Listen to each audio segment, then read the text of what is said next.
মাঝে মাঝে আমাদের এমন কিছু পরিস্থিতি তৈরি হয় যখন আমাদের পরিবার, সমাজ সবার থেকে নিজেকে একা লাগে।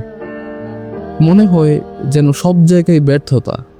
এই ব্যর্থতার মধ্যে নিজেকে আর এই সমাজে, পরিবারের সাথে, দুনিয়াতে রাখতে ইচ্ছা করে না। ঠিক তেমনই একটা সিচুয়েশন আমারও হয়েছে। কিন্তু আমি সবসময় এটা ভাবি যে যিনি আমাকে সৃষ্টি করেছেন, আমার আল্লাহ, সে তো আমার পরিবার, সমাজ, আত্মীয় স্বজন সবার থেকে বেশি ভালোবাসে। তিনি আমার এত সুন্দর করে ভালোবেসে সৃষ্টি করেছেন, আমার দয়া করে প্রত্যেক বেলায় রিজিক দিতেছেন, কোনো বেলায় তো আমার না খেয়ে রাখতেছে না। যে আমার সৃষ্টি করেছেন সে আমার পাশে থাকতে আমি কেন পরিবার, সমাজ এদের পরোয়া করব? যিনি আমার সৃষ্টি করেছেন তিনি যদি আমার ভালো না বাসতো তাহলে তো তিনি আমার মেরে ফেলতো। যেহেতু তিনি আমাকে বাঁচিয়ে রেখেছেন তাহলে ভবিষ্যতে নিশ্চয়ই তিনি আমার জন্য ভালো কিছু রেখেছেন।